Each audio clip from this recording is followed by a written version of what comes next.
What's going on, everybody? My name's Aaron Ciotti. Everybody just calls me Ciotti.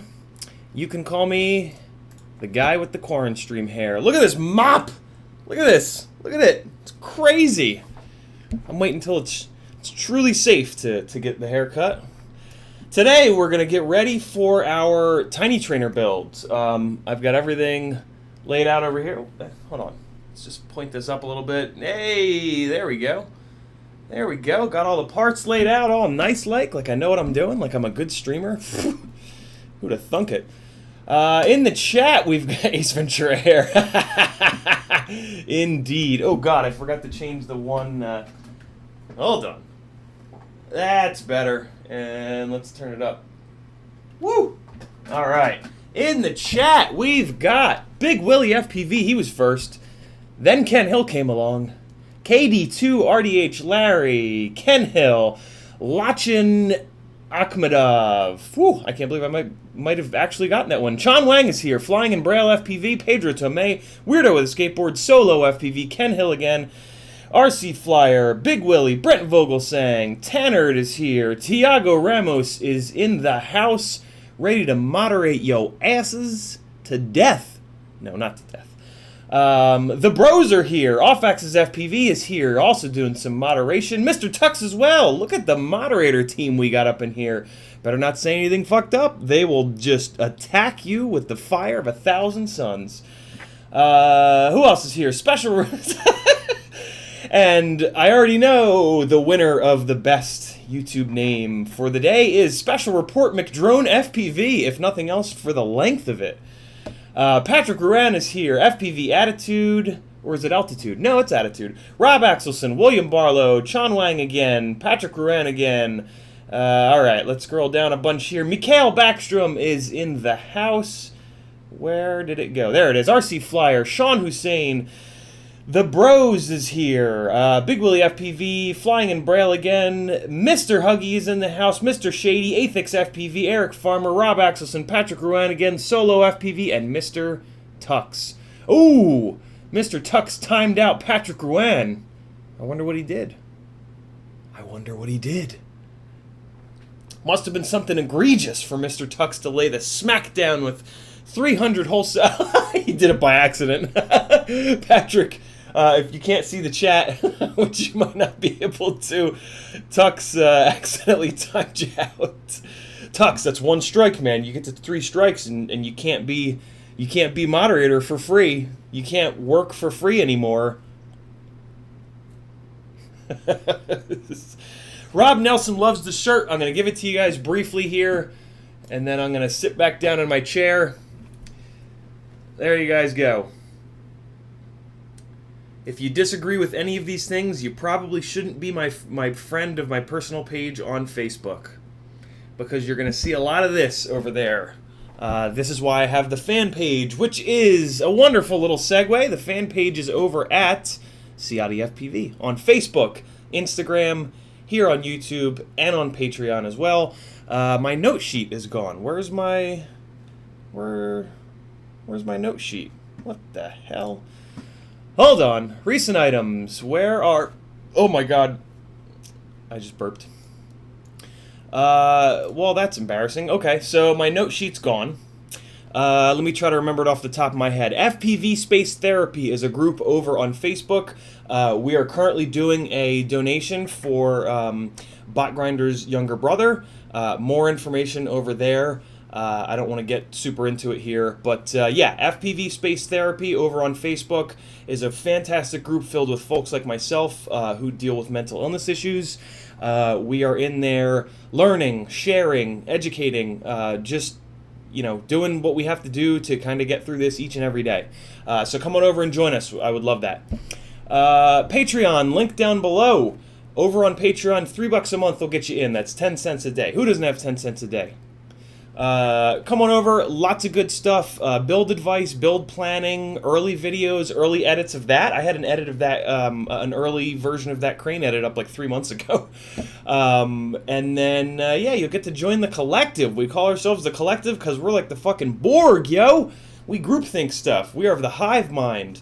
I'm not the smartest guy in the room. I don't think anybody's the smartest person in the room. We all just have our own little unique pluses and minuses. So if we put those all together, we get a whole hell of a lot of pluses, and we ignore all those minuses.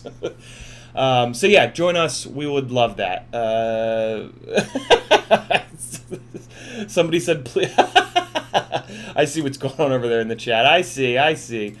FPV Attitude says, no riots. That's debatable. Off-Axis wants that shirt as a sticker. Flying in Braille FPV. Did you turtle off that crane? Unfortunately not flying. The day before, I think it was, for the first time ever, I put a 1000 UF capacitor on the XT60 lead. And when it hit on that crane, it hit hard enough that the XT60s separated themselves because of that extra weight.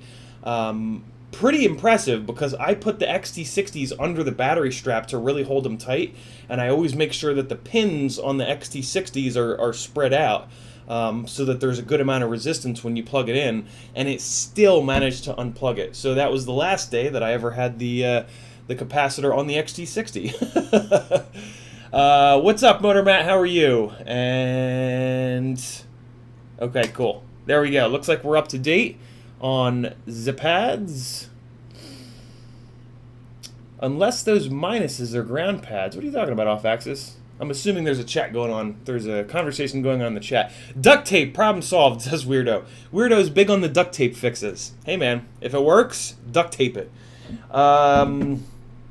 So here today on this normal, regular old Quaranstream day 11 billion, we're just gonna kind of prep for the Tiny Trainer stream. I'm still waiting back for confirmation from the FPVCrate guys. You have no idea what I'm talking about, do you? Anybody who's been around knows what I'm talking about, but anybody that's new has no clue. So let's take a step back and get you guys caught up. FPVCrate reached out to me a few days ago and said, hey man, we are doing a Tiny Trainer FPVCrate.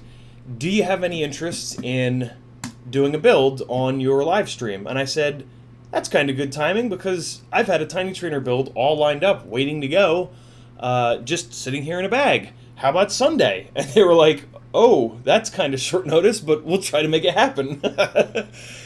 So here's some info on that build. I've also got a link for you guys that I'll show you in a second. But yeah, it's going to be a really good build. The electronic, well, all the components really were hand selected by Evan, Heads Up FPV. Evan runs 533. So yeah, it's a really good, and they came to me also saying like, hey, can you look over this parts list and make sure that there's nothing that you know, you don't think is going to be good in there. And I had a couple pieces of feedback, but other than that, Evan did a great job. And a lot of the parts in there were actually the parts that I'm going to be using in my build. So yeah, great setup of parts, great price. Let me pull this down and I'll give you guys the link. Oh, I got to make a bit.ly link out of it. Hang on one second. And bit.ly, for anybody that doesn't know, if you've got a link that's too long, you can go to bit.ly and make a shorter link. It's very easy. Here, I'll show you. You go over to bit.ly.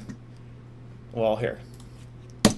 You go over to bit.ly and it says shorten your link. You click there, you paste your link, you click shorten, and it shortens your link. You click copy, and now you've got a short link that you can drop into the chat a whole bunch of times in a row.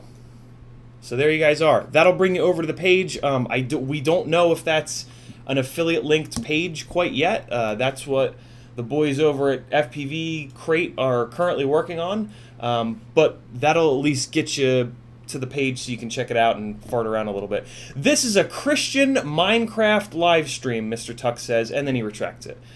You guys better not be getting upset over there in the chat. If you are, stop it. Stop it. Oh, the negative. Gotcha. Off-Axis. Got it. Panic FPV says he ordered a Get FPV 12 amp and Nameless Nano VTX and Zing 1103 8000s. Nice. And the Runcam Nano 2. That's going to be a cool setup, Panic. I'm assuming it's going to go on like a toothpick-ish build. 1103s are a good match for really lightweight builds, like sub 100 all up weight. So awesome. All right. So fire away with those questions. Yeah, like I said, we're prepping for the Tiny Trainer actual build stream. That's going to be a separate stream. So for the new folks as well, something that I do a little bit differently is when I do product reviews or anything that is. I'll take a step back. When I do these Quaranstreams, I have like 40 characters or 60 characters or something in the title to type what the stream is going to be. Half of those get taken up by the fact that the word Quaranstream is super long. So what I've been doing is I'll create a completely separate stream with a title that is more SEO friendly, like Tiny Trainer Builds. And I will do it as a stream, but I'm kind of doing like a live edited build or review or whatever. So that's what I'm going to be trying to do if these guys get back to me this afternoon. So yeah, that's kind of my new thing. It's different. Nobody has really done it before. I take pride in that and being creative enough to think up of something like this. Because I've never really had a fully original thought as good as this one. But hey, it is what it is. Remy Tim is in the chat. He's another moderator. God damn, we just got all the mods up in here today. Thanks for hanging, guys. So yeah, that's what we're going to try to do this afternoon. If they don't get back to me, I'll give them... Yeah, I don't know. I got to get to... I got to actually run out before like 6 o'clock, so it might actually be better if it takes them until tonight to get back to me. But yeah, we'll prep it. We'll talk about the parts, and I will make a little bullet point list of stuff that I want to talk about. Oh, hey, there's my there are my notes. Look at that. I got a little text document that I keep up all the time, but I restarted the computer and it shut down, and I didn't know where I had it. So let's see what I missed. We read everything in the chat. Oh, @ tag. If you want to talk to me directly with your chat comment, you're going to want to put @ CIOTTIFPV. I guess it's the other direction for you guys. @ CIOTFPV is going to light your comment up in orange so that I can actually see it. If you don't type @ CIOTFPV, I'm going to kind of assume that you're just talking to the other folks in the chat. You guys are a community. You guys are the collective. The folks over on the Patreon channel and the normals that hang out here are a group of friends. So I want to give you guys a space to hang out and talk to each other without me, you know, jumping in and and revealing your secrets live to the masses. So yeah, if you tag me, you're talking to me. If you're just typing in the chat, you're talking to the other guys in the chat. It's important to remember that most of the fellas in the chat are very, very smart. So if you ask a question and you get answers from them, you can pretty much trust them. If you really want to get a second opinion from me, just @ tag me. That's totally great. But yeah, a lot of really smart dudes in the chat. It's one of the really cool things that I didn't think about, that I didn't expect from the Patreon channel. So yeah, and there's Artem messaging me now. Alright, we're going to try it again. Here we go. I'm going to go to FPVCrate.com and I'm going to try to log in. And it should have my email saved. And let's try this. Alright. Artem is a really cool dude that that I've talked to a bunch. All right, still not working. Still not working. Want me to set up an account? Yeah, Artem used to work over at RDQ, and we talked a bunch on the internet, and then at Rotor Riot Rampage, actually, we met and hung out. Super, super, super cool guy, and now he's over at FPVCrate, which is super awesome.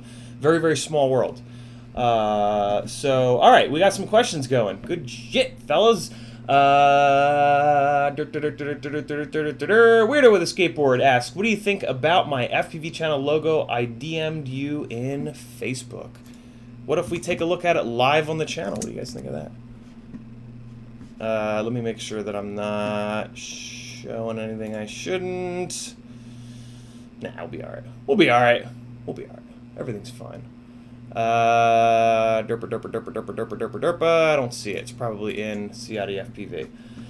Okay, Larry says, is there a setting in Betaflight to eliminate crashing and poison ivy? I can't find it. Or is there a force that draws my stuff straight into it? Went down 3 times today, all in poison ivy. Oh my god, Larry.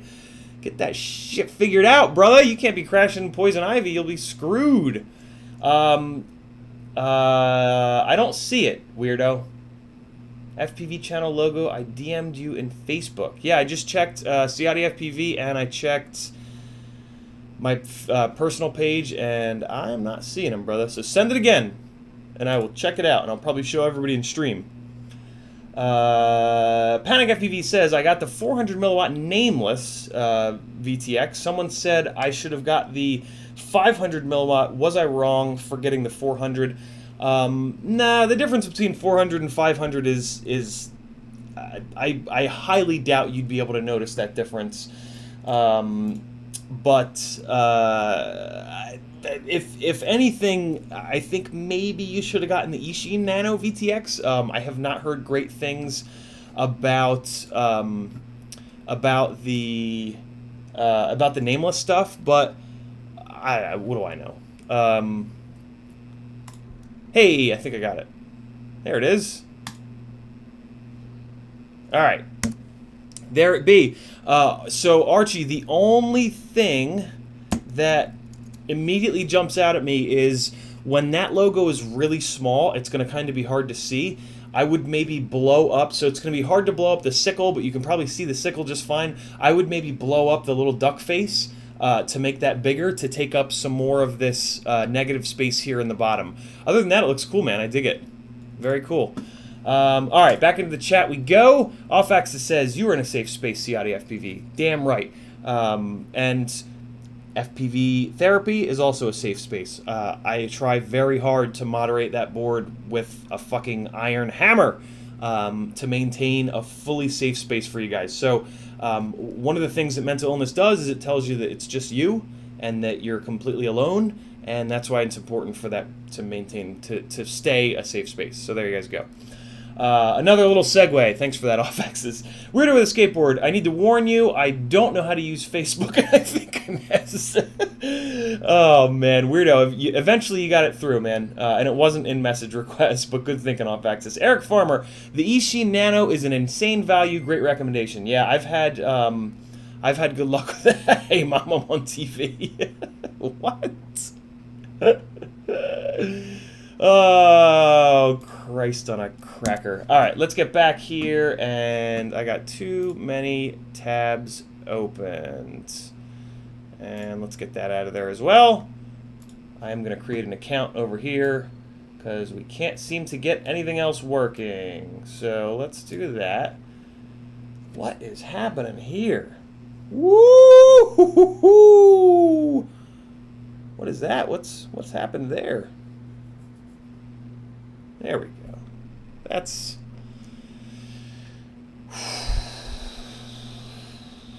Face for radio, boys and girls. Okay, let me set up this account over here, and I'm going to go with a short password. Create. Let us know that you're not a robot. Save the password. Yes, and submit. All right. Tiago asking if I have an ETA on the 533 motors. I don't believe so. Although I did hear that they're going to be going out with the crate in June. Let me see if there's a date. Let's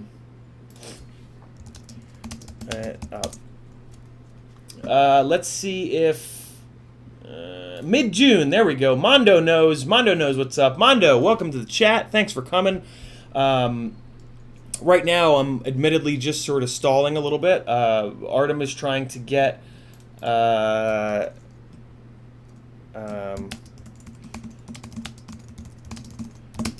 Artem is trying to get me set up on the FPVCrate website so that the affiliate link will work properly. For the Tiny Trainer. So we're just kind of waiting. Ilmil with a great question. How are the 1804s They are still like this. They're not on a build quite yet. I think I was gonna get them on the Acrobrat, but then I realized in order to do so, take a step back. These are 3500 kV, which is not going to be enough kV on 4S for 3-inch props that are low pitch. So what I think I'm going to do, so to put this on the Acrobrat, I would need to run it in 5S, but the ESC on the Acrobrat is only 2 to 4S, so then I have to rip the whole thing apart and swap the ESC, blah, blah, blah, blah, blah, blah, blah. What I think I'm going to do instead is, Kebab sent me a 4-inch prototype frame here, so I think I'm going to put them onto this guy. That way I can run with the ESC, the 20x20 ESC that I have that supports up to 5S, which is the Speedix IS35. So if I put all of that in here, I'll be able to not only try these on 5S with 3-inch props, but I'll also be able to try these on 4-inch props. So I think that's kind of a better idea. As much as I would love to tear the Acrobat apart again, I just think it doesn't make sense. The time that I spend ripping that thing apart and rebuilding it, I'll pretty much put the same amount of time into building this from scratch, and then I'll be able to check out this 4S situation. Not 4S, 4-inch. There's a chance that 4-inch props, now that our motor tech is kind of catching up with micros, there's a chance that 4-inch props with a powerful enough motor and something like the foam wedge from Impulse RC with a Session 5, there's a chance that this might fly really well, and I intend on finding out. So this is going to be a fun little project. I just need to find time for it. I really have been wanting to do a 24 hours of Le Build, which is, for anybody that's not into motorsports, a wink to the 24 hours of Le Mans. I probably won't do 24 hours straight. What I'll probably do is 2 12-hour streams, and I kind of need to do that because I have a lot of builds that need to get done. I'm trying to do 18 things at once right now. Have Gmail addresses, but I never check them. So yeah, I don't know. On one hand, so this is Quaranstream 28, and the Quaranstreams were basically from the get. So I started doing the Quaranstreams when I got laid off from my job, and the Quaranstreams were mainly an experiment to see if I really spend a lot of time on FPV every single day and just put out a shitload of content and really just dump all the knowledge that I have into about micros and building and flying and all this stuff, if there's a chance that it could grow enough, the Patreon could grow, the affiliate links could grow, the things that actually monetize this, would they be able to grow enough to offset the fact that everybody else is losing their jobs, and all content creators are taking a huge hit right now, but B, offset the fact that I have a career in project management where I can make 50 to 80 grand a year. Is there a way that FPV could replace that? And we're now at day 28, and it's become pretty obvious that the answer is unfortunately not, which is what I expected. I totally expected that. But it means that in a couple days, the daily streams are probably going to stop, and I'm going to have to start working a bunch of hours a day on my resume, job hunting, all that real life bullshit. So I can't really commit to a 12-hour chunk for streaming to do builds. So I wish I'd done this earlier. I wanted to do it this week. This last week, I should say, but I had a weird week. So I don't know. I don't know what's going to happen, but I'm not going to stop streaming. It's probably going to go back to the twice a week frequency. And yeah, that's okay. That I totally expected that. I kind of had my fingers crossed, but I knew what the situation was. And that's completely fine. So let me head back into the chat here. Athix saying that Nameless RC is garbage. Rob Axelson says, any luck locating Insta360 Go? Not quite yet. It's like, if I just wanted to get one, it would be fine. There's plenty of shops that have them in stock, but I need to get one with a no nonsense, smash the shit out of it and we'll replace it warranty. And the only people that are doing that I know of are Best Buy.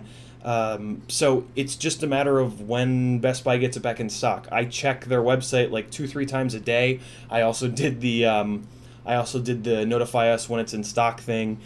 So they'll email me when it's in stock, or I'll see it hopefully from just checking their website, and I'll just get it with a $30 warranty, and then I'll start breaking it.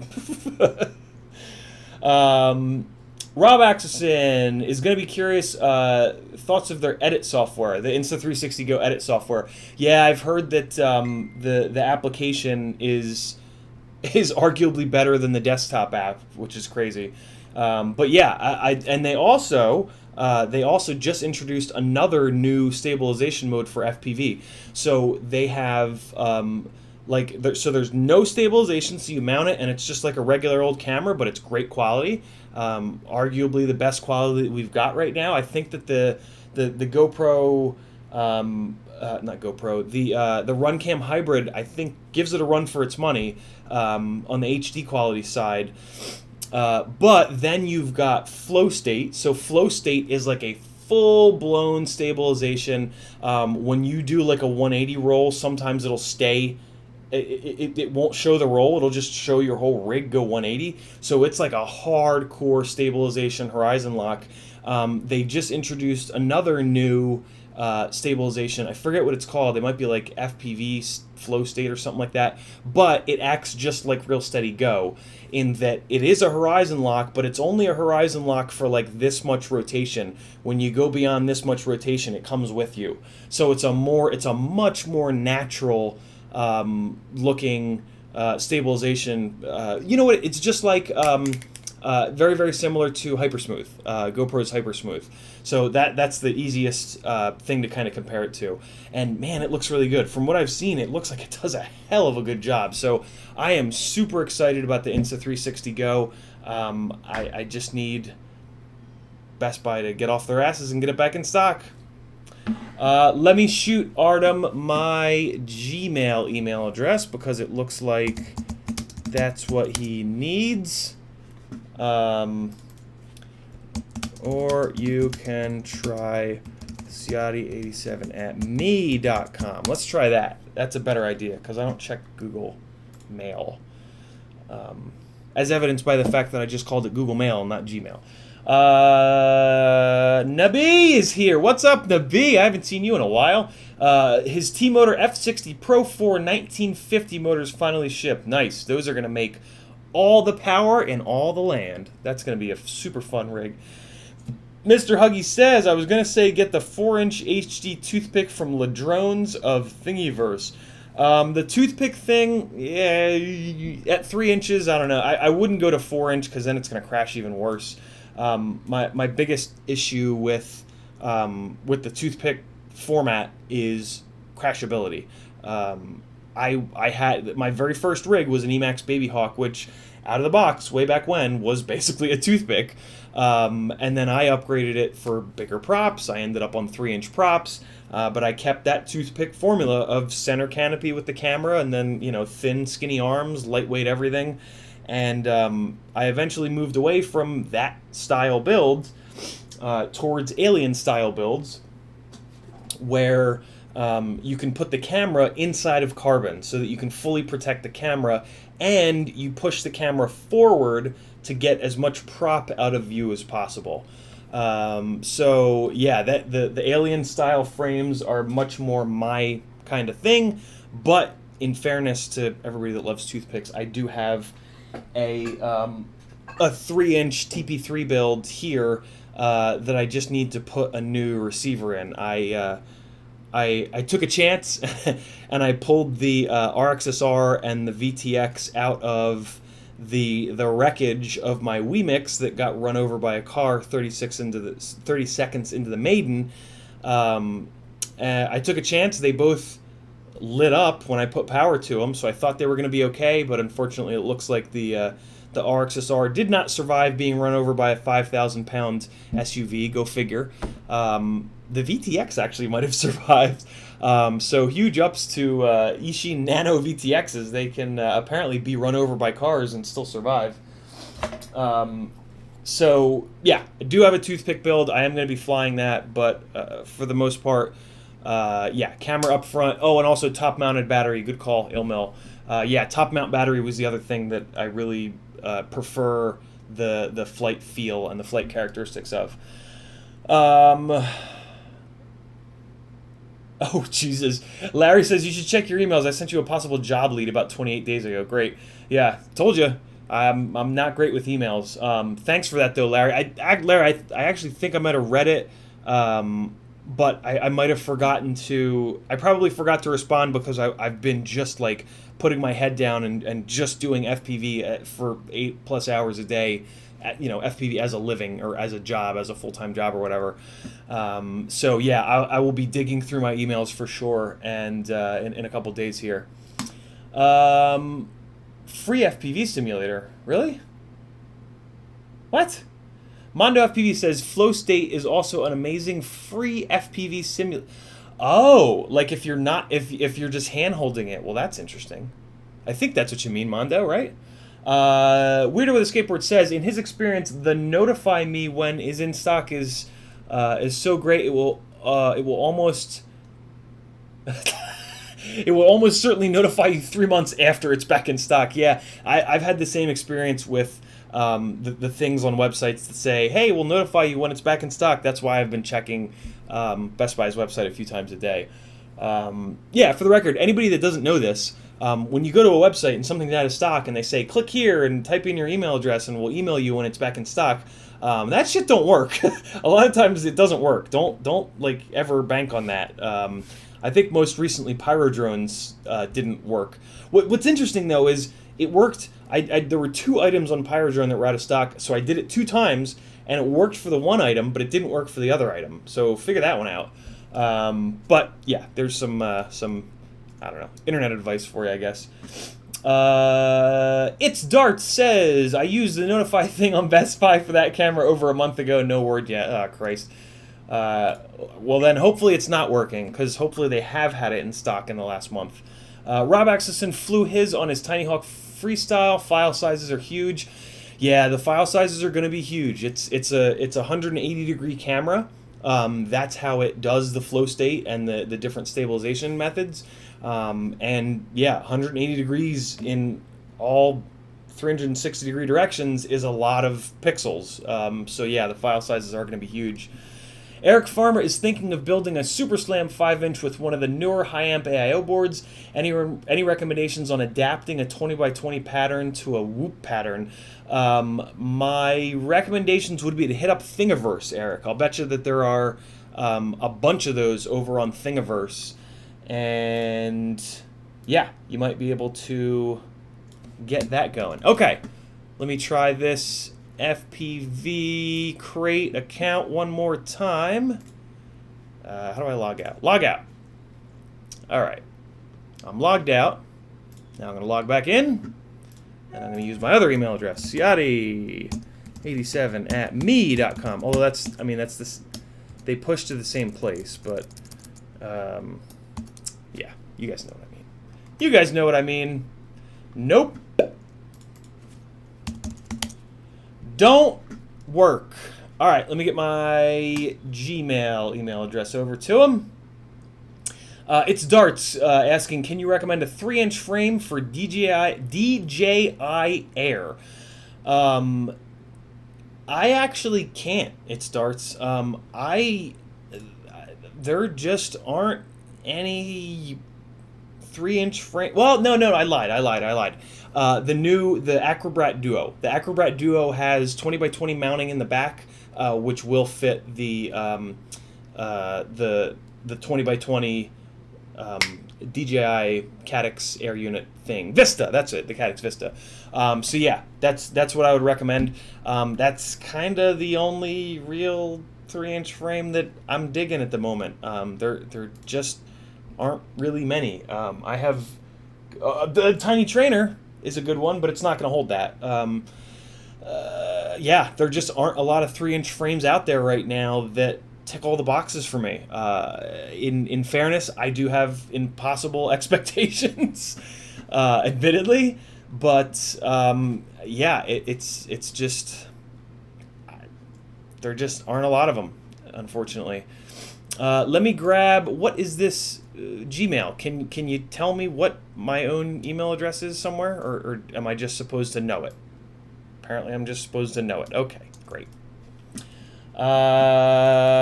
Did that work? Nope. I guess I just have to type it in. At gmail.com.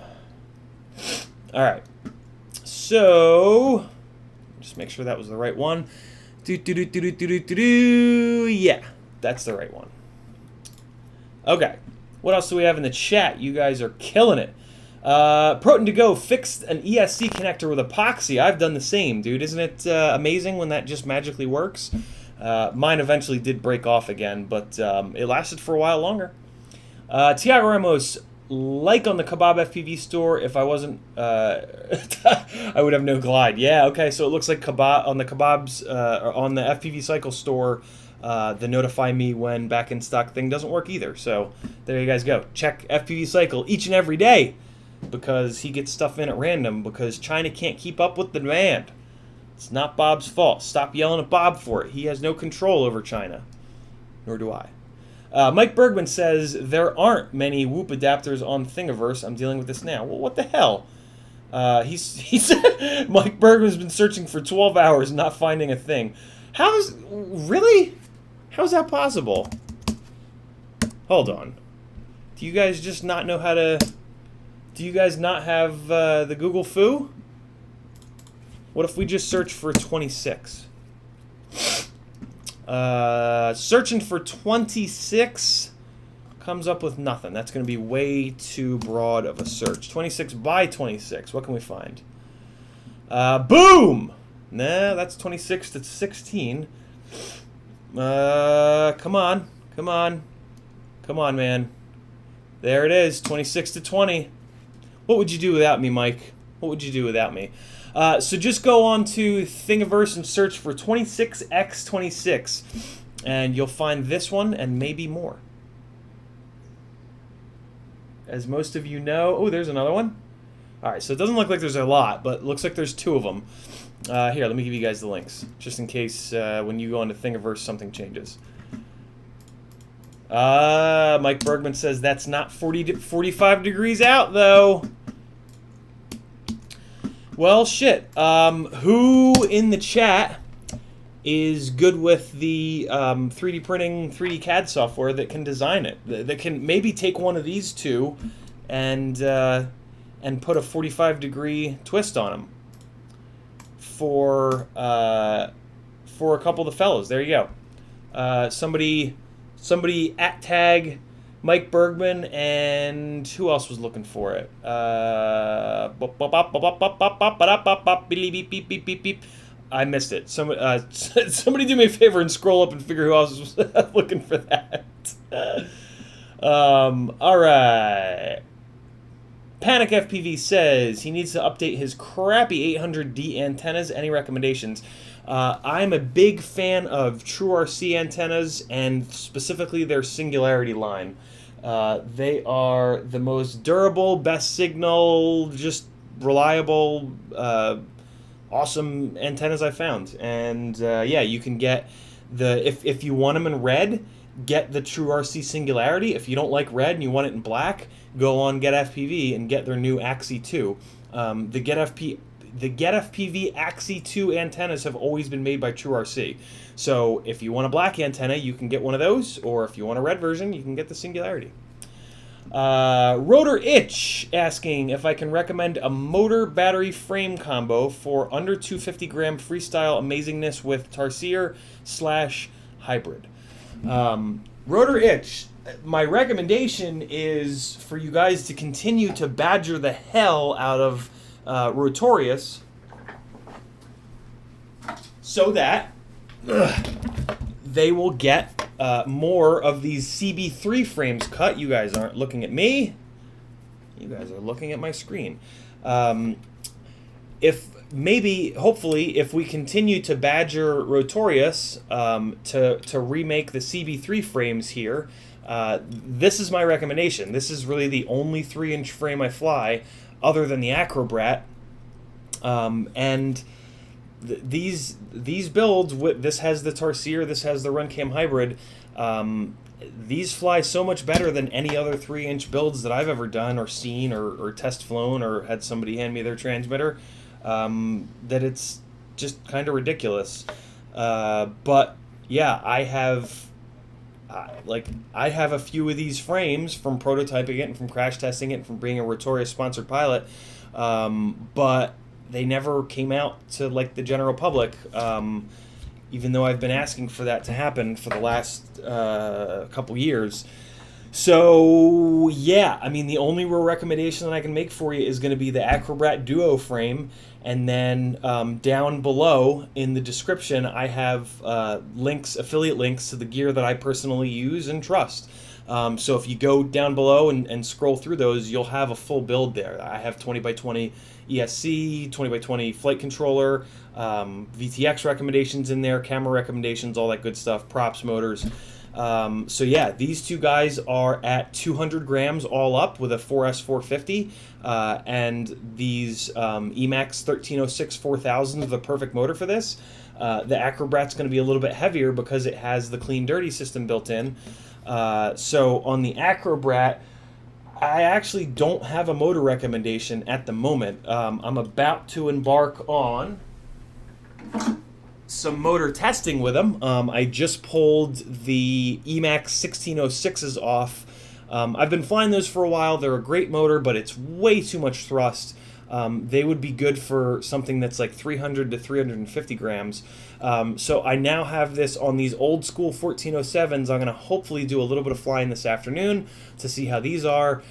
These are just a test. I don't even think you can still get these motors. They're that old.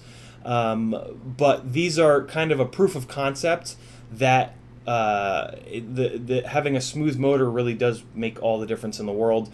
After these motors come off, I'm going to be trying the RCM Power 1506s, which I haven't liked so far, but I'm going to give them another fair shot. I'm going to be trying the Beta FPV 1505s, which I've already run, and they're too notchy, but I'm going to give them another shot. I'm going to do the T-Motor 1507s, which were beautifully smooth, but they're a little heavy, and they've got way too much power for a 250 gram setup, and they're also not, because of that, they're not all that durable. They only have a 2mm motor shaft. The Emax 1606s at least have a 3mm motor shaft, so they make your rig very heavy, but they've got enough strength in the motor shaft to not fail all the time. And then I'm also going to try, I think I have one more set that I'm going to try, or not. Yeah,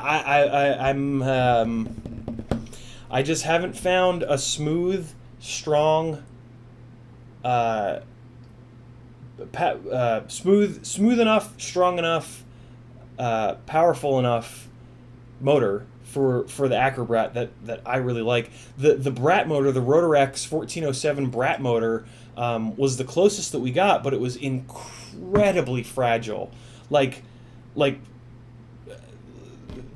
fragile to the point where it was sitting on the rear deck of my wife's hatchback, and I like knocked it off onto the concrete, and one of the motor bells bent to the point where I couldn't fly it. Like, it was that bad. So yeah, I just haven't found one yet, and I've tried many. I've tried lots and lots and lots and lots of motors. But yeah, hopefully that helps you at least a little bit, Rotor Itch. Feel free to message me. I mean, all you guys, feel free to message me at CiodiFPV, Instagram, Facebook, over on Patreon. Patreon messages get the most love and the quickest replies because those are the folks that are supporting me. Even if it's $3 a month, I don't look that up. When you guys message me over there, I don't care either. If you're willing to spend $3 a month to support me, that means a lot. So yeah, I try to hit those messages first. But I try really hard to get back to everyone on Facebook, Instagram, Patreon, email, wherever you guys contact me. Mike Bergman is adapting a 20 amp toothpick AIO board to the 3-inch alien frame that he's building. That's why I was looking for the adapter. Eric Farmer is going to drop a file though. Nice, good on you, Eric Farmer. You are the man. I knew the collective would come through. Look at us go. Panic FPV, what do you think about the Zing 1103 8000 next-gen motors? Panic, I have not held them in my hand to be able to spin them and see whether or not they're notchy. So I just can't say anything specifically about those 1103s. The only thing that I can say is that the Zing 1404s are extremely notchy. I haven't flown them because I only have 3 good ones here.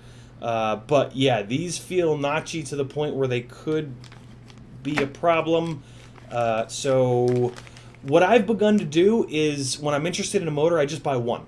I buy one of them, I get it in, I spin it with my hands to see if it's notchy. If it's smooth, I'll buy 4 more, 5 more, 6 more. If it's not smooth, I just don't buy them because notchy motors are a real pain in the ass.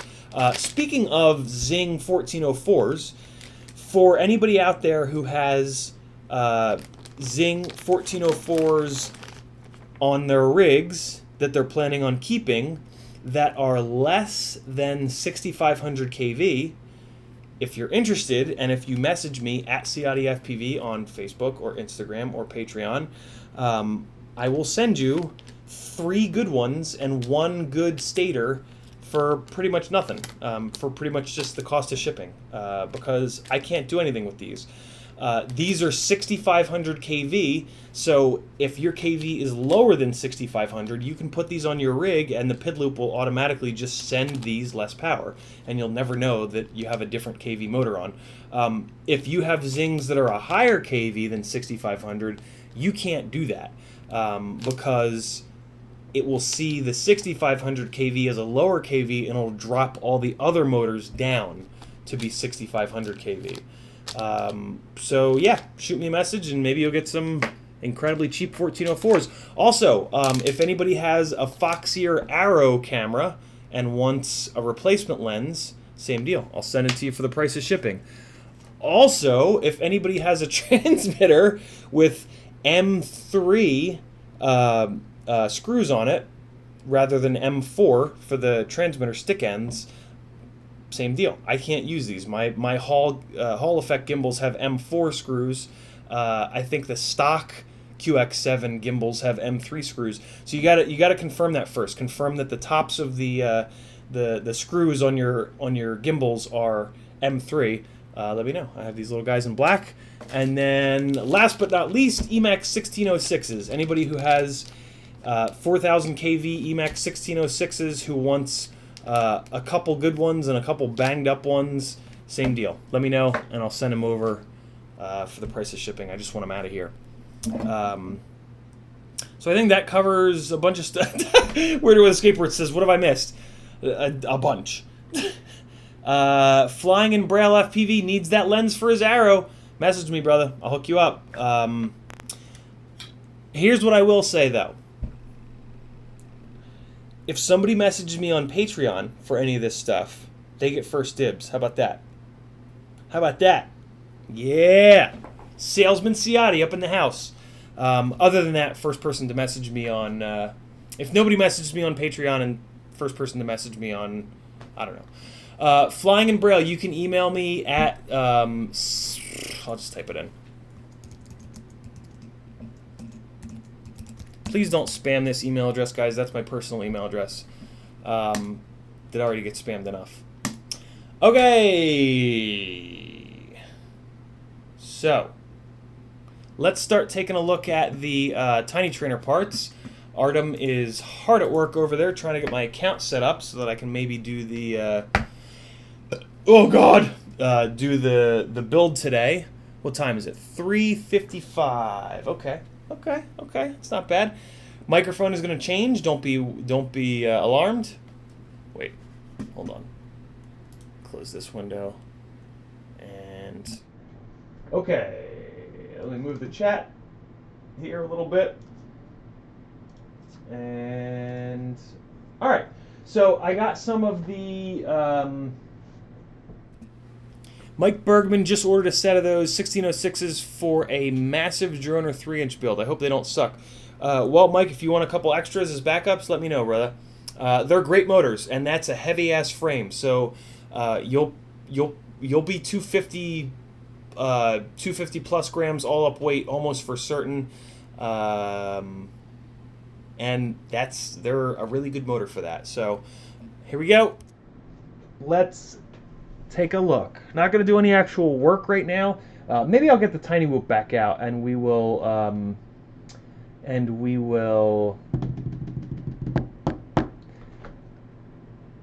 solder one more motor. The impossible tiny whoop build will continue. We're soldering a motor a day because it's such a difficult thing. So I've done some of the tedious work here to get ready for the build. I should, you know what? I will also tack the. We can knock out some more of the tedious stuff here today. That's no problem. Let me get some 26-ish gauge wire out here for these. I have this spot in my toolbox up here where I just kind of dump so I use race wires and race LED wires on everything. So as soon as I get a motor, I just kind of chop the motor leads off of it, and I just throw them in this little dumping ground spot in my toolbox here, which I don't know. I feel like I should be a little bit more organized than this, but I also do feel like you have to have a junk drawer, right? You have to have like a spot to just randomly throw shit in. So I don't feel too bad about having this big mess here, but yeah. Clean up during the stream. That's great. Great television. Okay. I cleaned up a little bit. Now I'm going to stop. So yeah, that's the situation there. And I've lost my track. And I've lost track of what we were discussing. Here is my pile of random motor wires and solder braid. I didn't know that was there. That's good to have. Right. So let's look for. So this is a mix of 5-inch motor wire and micro motor wire. So let me just real quick look for the skinny boys in here. These are all 20 gauge. Kristen was snapping. I thought she was snapping at me, but she was snapping at the cat. She doesn't snap at me. I don't know why I thought she was snapping at me. 20 gauge, 20 gauge, 20 gauge, 20 gauge, 20 gauge. Come on, give me. Where are the skinny boys? Where are the skinny boys, chat? I don't think I have any skinny boys in here. What the hell? I mean, the run that we're doing with it is really short, so it probably won't make too much of a difference. But what I'm more worried about is that the 20 gauge wire is going to be a little bit thick on the tiny little pads. All right, well, there's none in there. That's weird. Back in the junk drawer they go. I have another case somewhere here with just random selection of different gauge wire. I believe that's over here, maybe? Hey, there it is. All right, so we'll have some in here. What's the normal gauge on tiny little motor wires? What is it, like 26, 24? Let's go. This little case is actually organized. They're 20s. That's 18. What's this down here? 26. That's what I think I want to use. 26s, and I don't know if that's all that well organized. So let's pull some of these 26s out. This will be plenty. Yeah, all right. 26s. That's good. That should be enough. All right, keep those questions coming, boyos and girlos. Oh, cool. Larry says, if you're ever looking for a stream topic, I would love to see you spec out a 7-inch long range. If you think people might be interested, it could just be a bunch of internet shopping.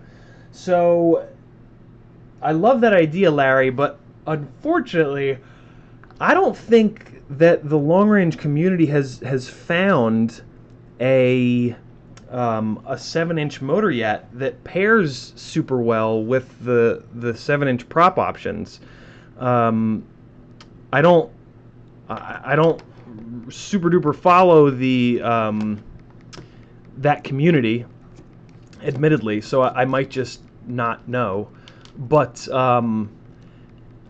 yeah, that's one of the. So basically, the situation is that last time I checked, the 7-inch prop build still had issues with wind, and basically what's going on there is that they don't seem to be able to handle gusts of wind because the motors aren't perfectly spec'd for the weight of the propellers yet. So if you look back like 4 or 5 years in the 5-inch community, the same thing was sort of going on.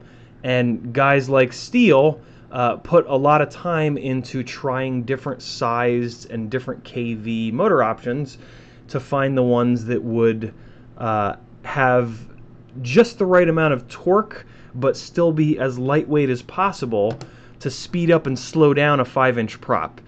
Each different prop size has a specific amount of weight to it, a range of weight, and there just seems to be a magic combination. And when you find that magic combination of motor size to prop weight to rotational weight to kV, the PID loop is very, very, very effective. And I just don't think that we're quite there yet on 7-inch. I could totally be wrong, but like I said, last time I checked, there was not like a, there just wasn't a like, hey guys, buy this size motor for 7-inch props and you're going to get great performance. And, you know, this is why guys like Gab707 actually still fly 5-inch rigs for a lot of the long range stuff that they do, that he does, and I do as well. My long range / high speed rig is a 5-inch rig, and with super duper pitchy 5-inch props, I mean it absolutely hauls ass. And if I could put a big old battery on it whenever I want to and do some pretty decent long range stuff. All that being said, 6 and 7-inch props are going to be more efficient, like unquestionably more efficient. But yeah, I mean, I have a hard time sacrificing the PID loop's ability to really handle things like wind and just be able to fly like locked in, just to have more efficiency. So yeah, I don't know. I would kind of prefer, and I've sort of been. I would love to build one of those bigger rigs, but I'm not going to do it until they've figured that out. I'm not going to do it until there's there's kind of a consensus of like, hey, this is what you want. And I also don't want to. I don't want to say like, hey guys, buy this motor, and then they buy it and it's all wobbly and annoying. So I should spend, I am a member of the Long Range Hooligans group. I should spend a little bit more time in there to see if they have figured out that magic combo yet.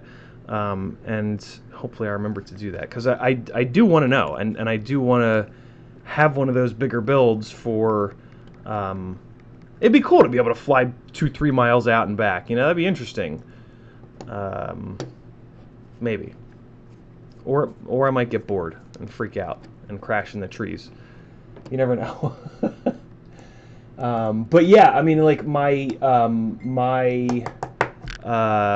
current answer to people that ask about 6 and 7-inch props is buy the biggest motor you dare. because like a 28, 29, 30 millimeter wide stator, if we keep kind of like scaling up from 5-inch, it seems like that's going to be the right size, right? But yeah, it's just hard for me to kind of make those recommendations when they're not based in solid fact, because as like now that there are more people watching, I take it very seriously. Like the fact that the recommendation that I give, if one of these streams, a couple of these streams have been watched like 1,000+ times. It hasn't happened in a long time, but at any moment there could be a stream that for whatever reason the title gets a bunch of clicks, and I take the responsibility of making suggestions in all of these streams very seriously because of that. I never want to be the guy that recommended something on a stream, a whole shitload of people bought it, and it's garbage, and a whole bunch of people wasted their hard-earned money because of a bad suggestion that I gave. So it helps when you turn the soldering iron on, doesn't it? So yeah, I try my best to kind of not do that, and I'm just not quite educated enough on the 7-inch stuff quite yet, but I'll get there. It's something that, like I said, I am interested in. I just need to put the time in. But I love that idea, Larry. I love that idea for all different prop sizes, to be honest with you. Yeah, you got the wheel. I'm sitting here like thinking of all the different options, all the different videos that I could do, like tiny whoop, 2-inch, 3-inch, 2.5-inch, blah blah blah blah blah. So yeah, that's true, Leader Buck. But I mean, the guy's put in 4 years worth of work, right? It's if you put enough work into something, and if you get really good at something, the audience will come. I firmly believe that. And unfortunately, you have to do all those things. You can't just be really good. You have to also put in a ton of work. No free lunches. And for me, I don't know. I think that I'm on my way there, but I'm definitely not there yet. Which I used to just beat myself up thinking that, but I think the last 28 days have validated that for me, and that's a good thing. It's one of my core values is to stay extremely humble and extremely grounded, and this experience has done exactly that, and I appreciate it for that, and I'm glad that it went that way. I know that might sound insane, but that's just how I live my life. I don't want to be given something. I want to work my ass off for it, and at the end of it, be able to go, yeah, I fucking did that. And I'm not saying that anybody else, I'm not saying that applies to anyone else, especially Steele. That dude has busted his ass for the audience that he has, and he's put the time in. But I'm just saying, like, I was weirdly worried about starting to do this Quaranstream thing and have it a daily thing, and have it blow up so quickly that I wouldn't be able to handle it. Maybe it would have been a good problem to have, but I don't know. I would have just felt kind of fake. So yeah, and I mean, admittedly, that's a part of my mental illness that I deal with a lot, is imposter syndrome and stuff like that. But yeah, I don't know. I just always feel better when I've busted my ass for something and it finally happens, rather than just and I've gotten quite a bit of help already. Joshua has given me more help than I ever would have thought possible, or more than I expected, more than I maybe think that I deserve, if I'm honest.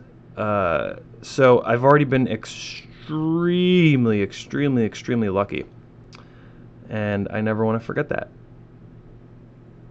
So doing some tinning here. My hand is shaking because I'm hungry. Should have eaten today. I did eat. I had breakfast, I believe. Yeah, I had a bagel. But it is getting a little bit later. Okay, Artem did the thing in the place. Let's see if it worked this time. Bear with me 1 second here. Maybe we can do this tiny trainer build after all. Let's see. Okay. Let's take a look here. Let's reload the old Google Mail. And let's see if I can log in. Wait. All right, now you guys are on the correct microphone. All right, so let's see if I can log in here. Oh, shit. He changed the password on that one. Well, let me try this other one. Hold on. Let me try that one. And then I put in the wrong password. I'm a goofball. Sign in. Okay, good. It still didn't work. Well, I mean, not good, but... All right. Let's try this one here. Appreciate you guys coming along for the ride here while I do this. I would share my screen, but I'm afraid that I'm going to show you guys my password. Sign in. Okay, that didn't work. Let's try this new one. Email and password. Sign in. Nope. Still not working. Yep, and see, I would have just shown you guys my password. The writing was on the wall.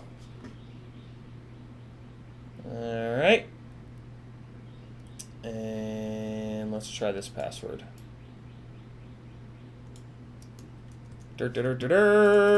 Okay, sign in. Nope. Oh, wait. It says reset your password. Fuck, it is working. God damn it. User error, yo. Let's try if this one is working. I bet you it is. Oh, man, I wonder how long this has been working, and I've been... I'm a doofus. Submit. Come on, work. Reset your password. We will send you an email. Okay. Submit. To continue, let us know you're not a robot. Okay. No secrets, says Larry. Your answer wasn't correct. It's interesting. My answer was the one right there. Oh! Oh! Oh! Oh! That's a good sound, isn't it? We like that sound. Oh! Oh! Oh! Oh! Oh! And my dad emailed me with... okay. I need to do this. Damn it. I need to get this printed before 6 o'clock because I got to return something. Today's the last day. Sometimes you just gotta... Hey, what's up, Jamie? I'm not that stressed. A little stressed. I'm always a little stressed. It's Robot Blizzard says. Thanks, Blizzard. With 2 CAs. I think that's Canadian dollars. Okay. Command P. Print. Let's see if it works. My 2D printer's working, guys. Oh my god. Happy days are here again. Okay, so we got that. And then I got this reset my password link. Hey, look at me go! Let's see if that's a strong enough password. Ooh! It would appear to be working. Update password. Much more Eunice. Thanks, Jamie. Everybody say hi to Jamie. Go check out her Patreon. It's the dopeness. Drop that link, Jamie. Drop that Patreon link. Come on. I'm trying to get everybody, psyched up about Patreon. It's such a cool place, and there are such cool people over there, and most people have a really inexpensive option to be a part of their Patreon, and it means a lot, and it's really cool, and I don't know. It could be the future of social media. I mean, it won't be, but it's I don't know. It's just much less toxic over there than a lot of other life sharing websites. Let's say. Well, cool. I got this printed. Look at that, guys. Whee! So I just got to get to Kohl's before 7 o'clock, and all will be well.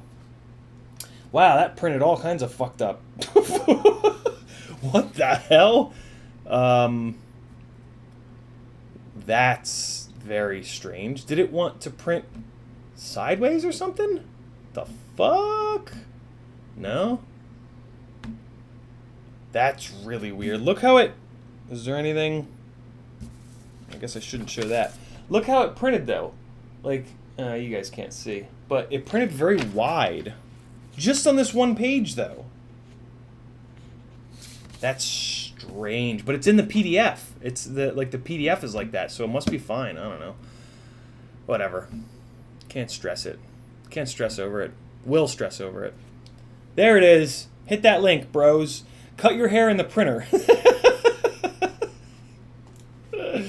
Mike Bergman, there's not a chance in hell that that printer wouldn't catch on fire if I put my hair into it.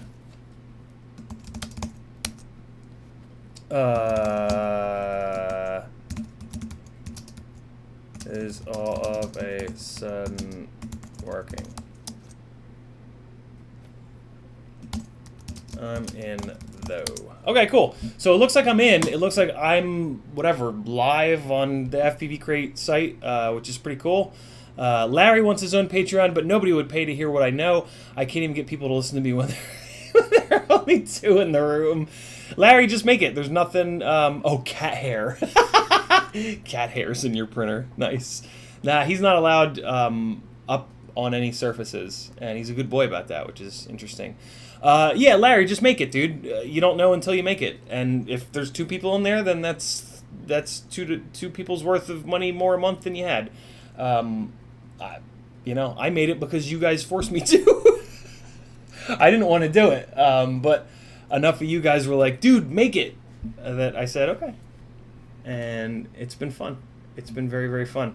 And you never know what people will latch onto. You know, maybe you start doing wine reviews on there, and everybody likes the way that you review wine, and you make $1 million. The guy made $1 million. What movie is that from? I'll be impressed if anybody gets that one.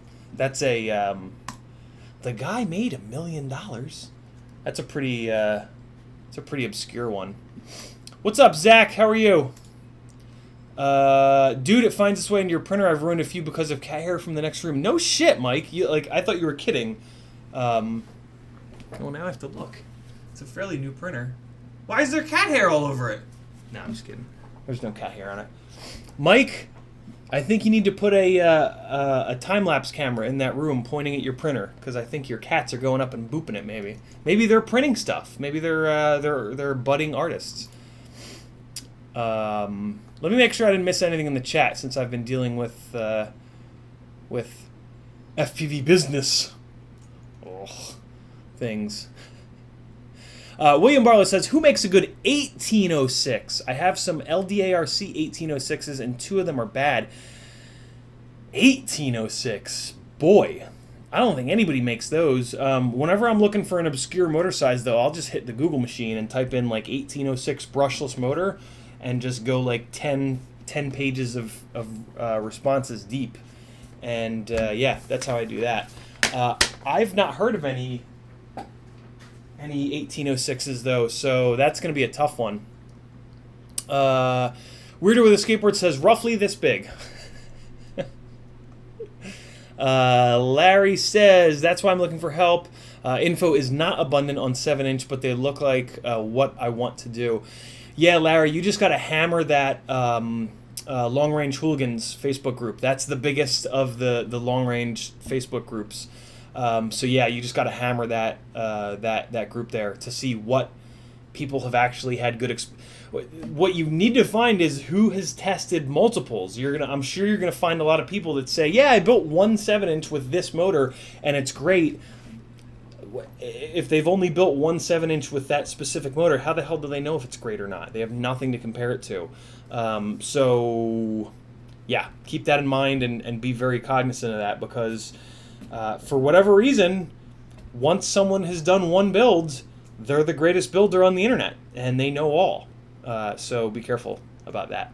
Panic FPV, is there anything special to know when starting my Twiglet build? Never built a small one. Not really, Panic. Just be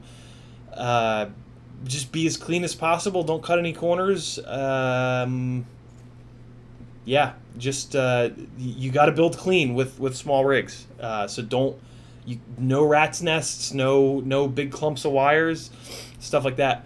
Weirdo with a skateboard. Why don't you do that on a stream? On the next stream for a 3-inch. Weirdo, what were we talking about that's in response to?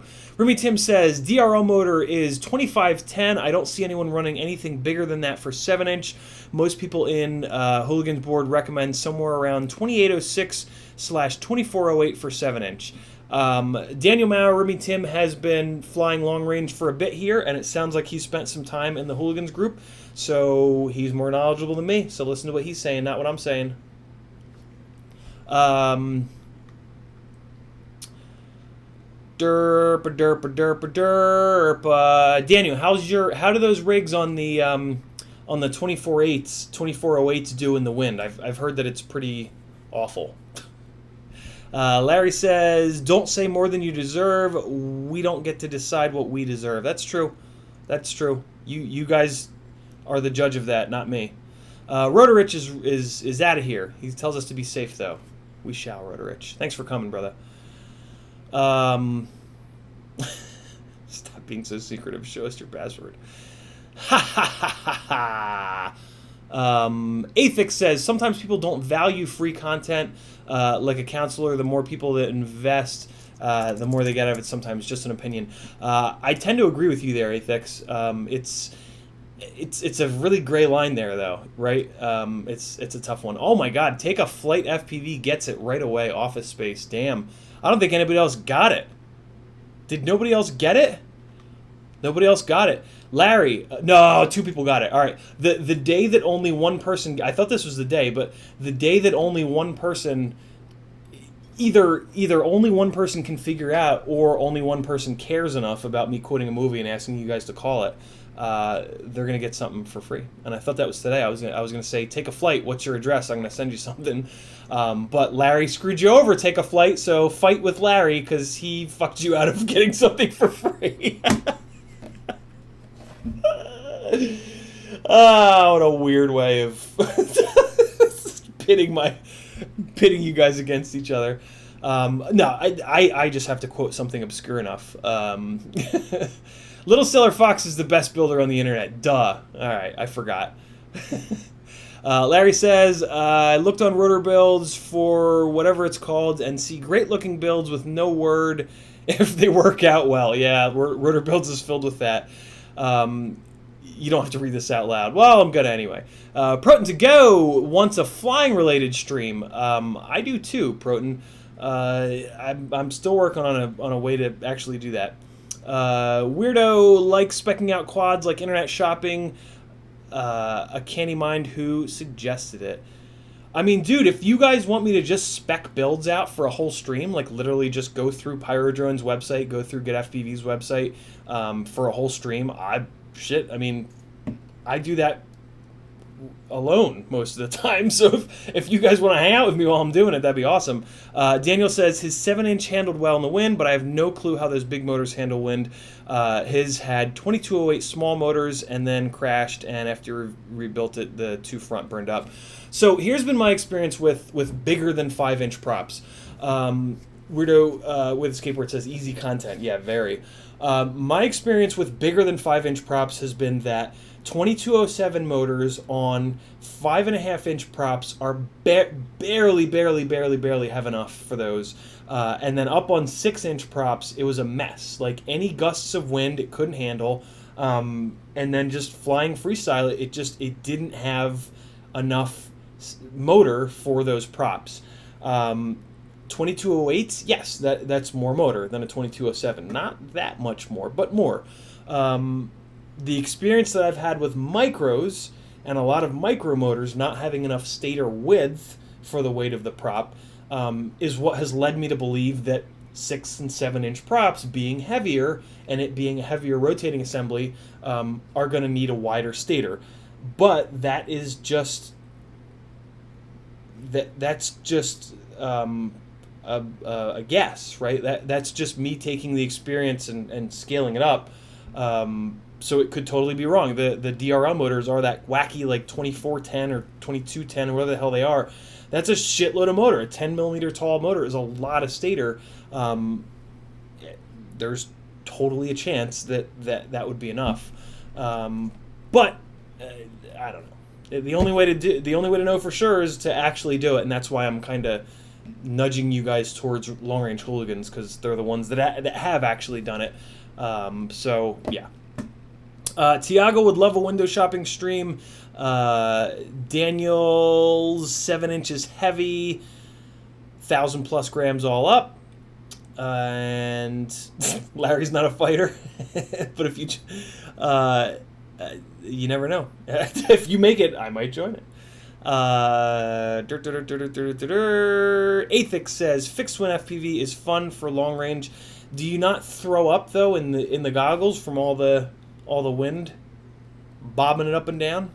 Oh yeah, Sheldon, Richard Sheldon, the owner of Multicopter Builders, does have a ton of long range content. Yes. Oh, that's the other group. Good call, Urando. Mid-range Mountain Surfer is another group on Facebook with a lot of really good info. Good call, Urando. I forgot about that group. 2510 are the DRL motors, according to Mr. Huggy. Larry says, yard work with headphones, phone battery's about to die. Can't help you there, brother. So it is 4:25. I am now in. My account is good to go on FPVCrate. So I can officially do the Tiny Trainer build, but I have to be in a place before 6:30 to 7. So I think what I might do in a little bit here is chop this Quaranstream, because we're already pretty deep. I think I'm going to run out, get that taken care of, because today's the last day. And then I think I'll come back and make a separate stream for the Tiny Trainer. I'll use the thumbnail that they sent me, and I'm also going to grab a bite to eat. I'm pretty hungry right now. So yeah, that would probably mean... You know what I'll do? I'll schedule it. I'll schedule it for probably 7 o'clock, because I think I'll chop this at maybe like in 15 minutes. And that'll give me an hour and 15 to buzz out, buzz back, get a bite to eat, and start the Tiny Trainer stream. I think that's the best bet. Start the stream at 7 o'clock Eastern. It'll probably take me 2-ish hours. That'll bring us to like 9. If we have to run a little bit of overtime, 9:30, 10. Yeah, I think that'd be good. Daniel says, yes, you need bigger stator for bigger prop, but with a 7-inch arm, the weight at the end of the arm makes a bigger difference than it would on a 5-inch arm. So you can't just put a gigantic motor on there. Very, very true. Larry says you can have a $69 dinner. I'm not going to spend the FetTech money on dinner. Screw that. I'll have fucking ramen like usual.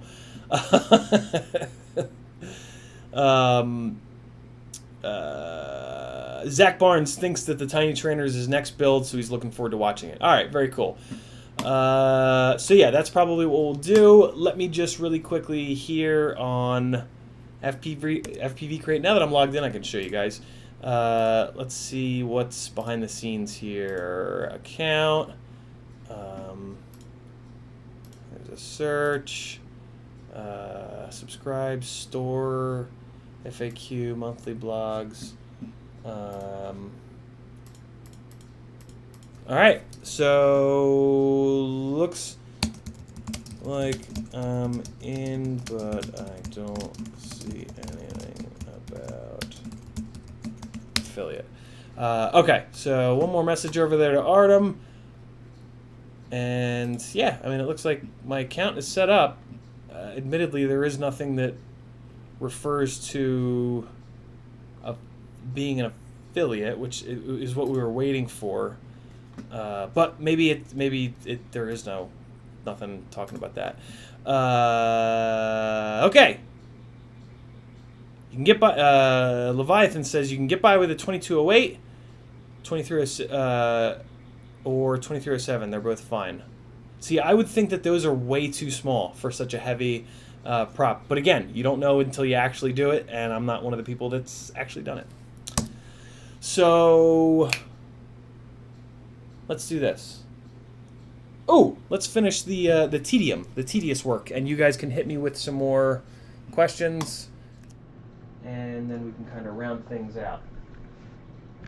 So let's get some of these pesky quads out of the way, and we will get going here. Shout out to Michael Blair, by the way, for sending over some really cool stuff, in addition to a Unify antenna here that is RPSMA. An RPSMA Unify antenna. So now I've got my circular polarized for the little stream box that'll allow me to stream 5.8 gig. All I need now is an RPSMA patch antenna. So if any of you guys have an RPSMA, which is the reverse version, so like if you put, for example, if you put an RPSMA antenna onto any regular goggle module, it won't work, because RPSMA means that the female side, the hole, is on the antenna, but like 99% of what we've got are regular SMA, which has the female side on the receiver module. So a female hole plus a female hole is just scissoring all day long every day, and it's just not going to work the way God intended, according to some folks. Not myself. But yeah, so if anybody has a reverse SMA patch antenna, I would love to buy that from you, because at some point here I'm going to be able to stream my flying from outside, and I would love to have a CP and a patch, because the little module USB thing that I got is diversity, which is pretty damn cool.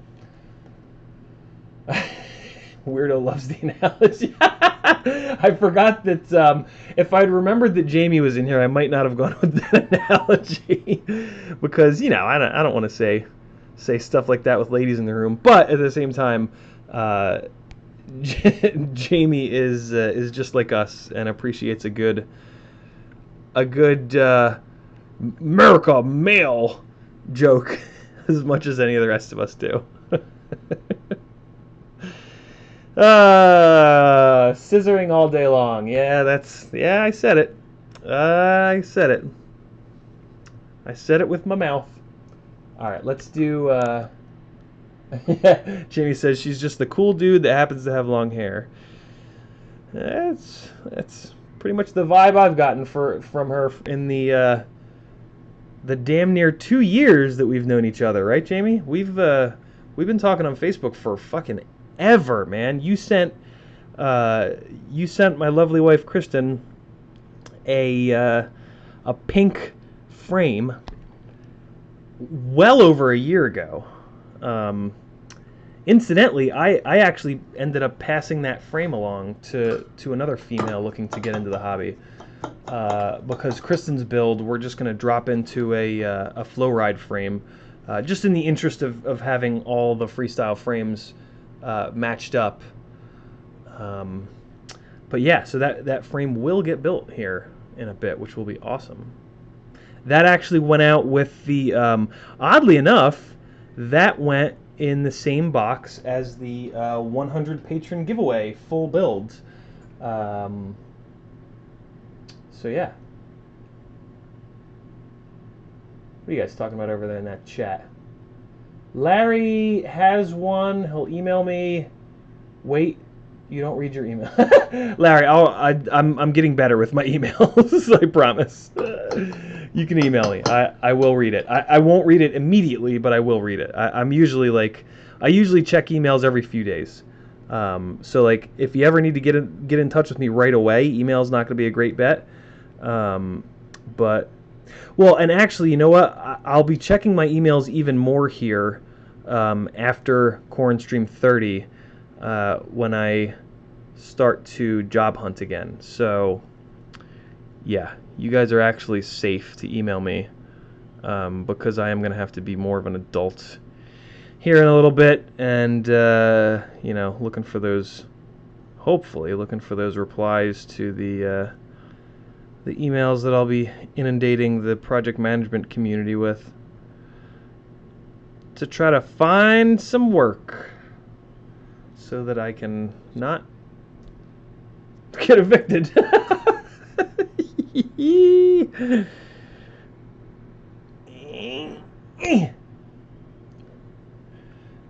Anybody new here, it's very important that you make the sound when you're doing this, because otherwise you won't dig your fingernails into the silicone hard enough to get a good seam in it and tear it cleanly.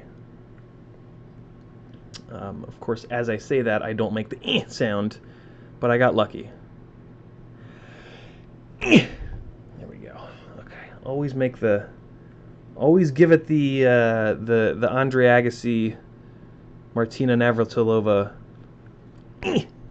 grunt noise. It's very important. And if anybody tells you otherwise, they're not a real friend. Airbender says you can get an adapter kit of SMA connectors. You sure can, but you guys should look up the review that I believe it was Painless 360 did with Menace RC. Menace RC is one of the better known, if not the best known, antenna companies over in England.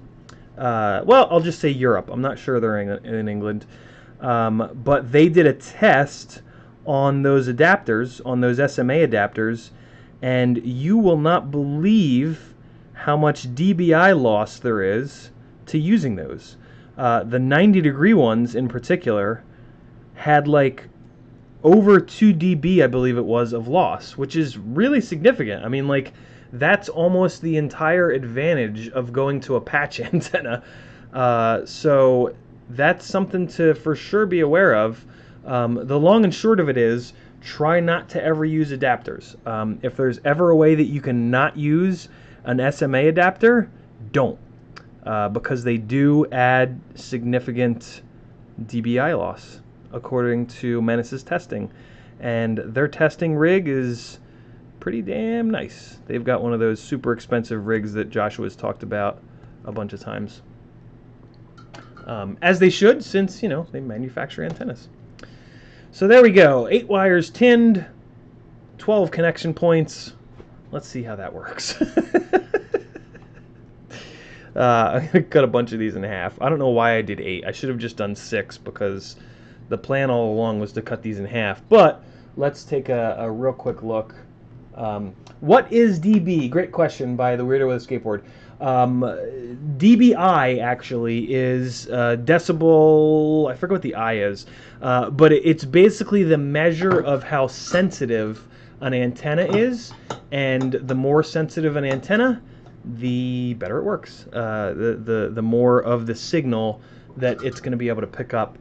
So let me really quick here just drop the Beta FPV 20 amp on here, which is the AIO that's going to be used in the FPVCrate tiny trainer build, or box rather.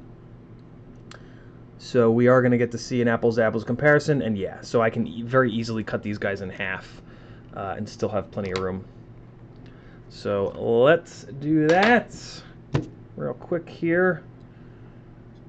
I guess I just need to cut 1, 2, 3, 4, 5, 6, 7, 8, 9, and then it's going to be 10, 11, 12.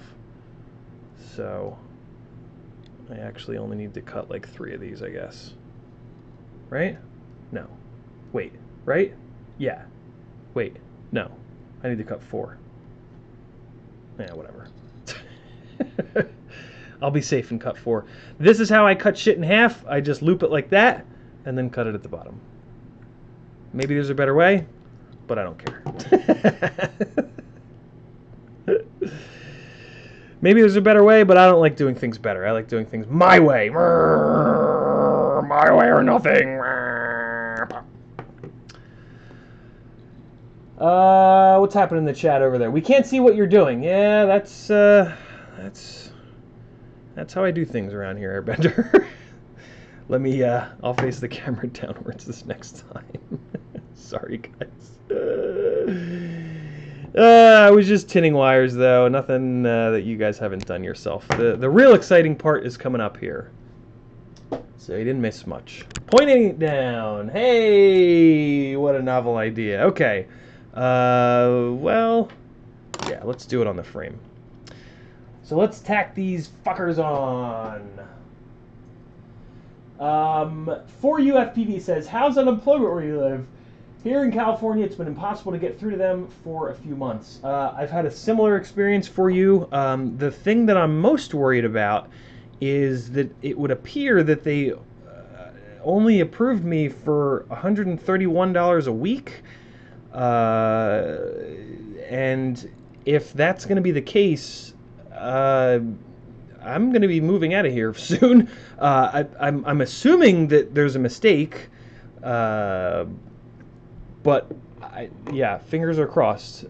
So I'm waiting for them to get back to me. Yeah, it's a little scary.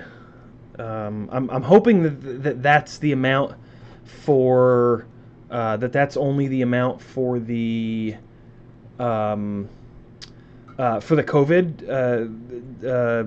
bit of unemployment. Yeah, it fucking better be, because I've paid into unemployment for the last 20 plus years, and if they're only going to give me $130 a week, then I'm going to be in the fucking streets rioting too, if I'm honest. So there's that. But yeah, I have to assume that that's just the coronavirus part of the unemployment stimulus thing. All right. So for anybody that's new to soldering, your left hand is holding the wire, your right hand is applying heat.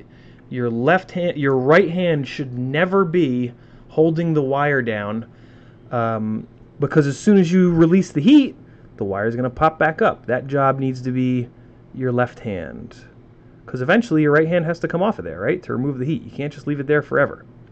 So that's one of the best tips that I've got to share for soldering, is to always make sure that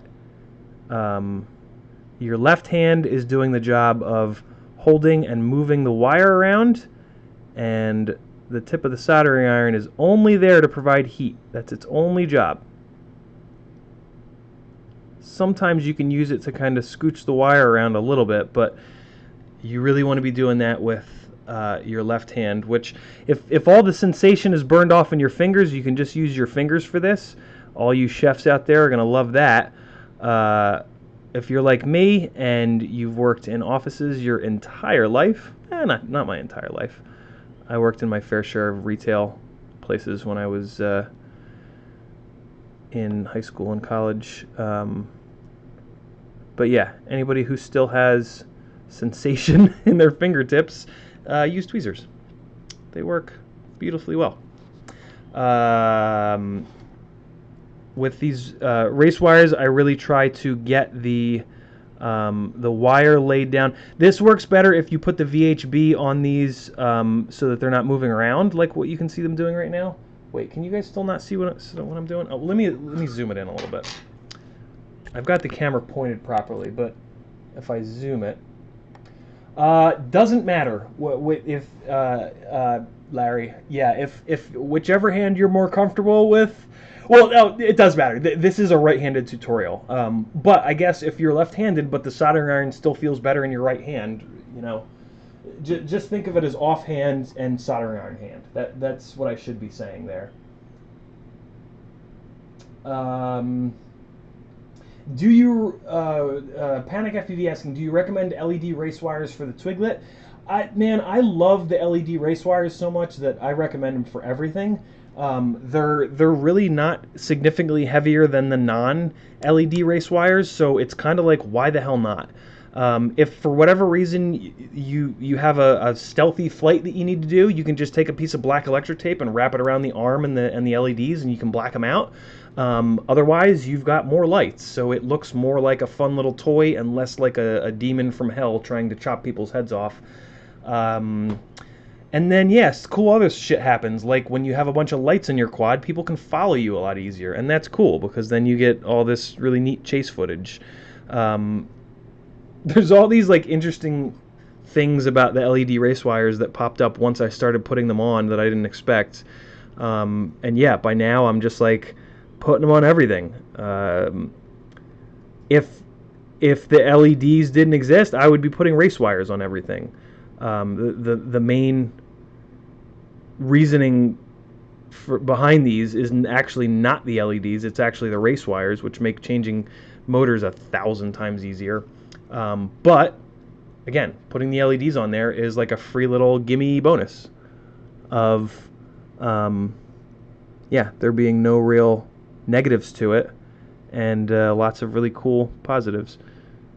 So I didn't like the way that this wire was sitting, so I'm just adding a little bit of solder to it. And that's a much nicer joint there.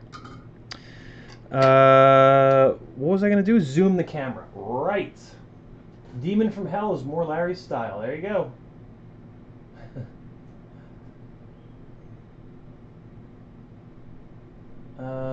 Where the hell? There it is. Yeah. Come on. Hey, that digital zoom, fellas. Okay.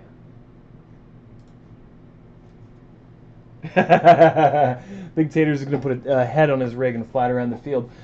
Big Taters, check out flight tests around holidays. They always do that. They always make amazing builds with like costumes on them that they fly around and mess with people. It's really, really cool.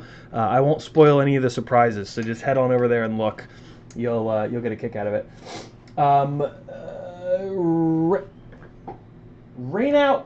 Renault Weinhold says, how does rapid fire behind objects?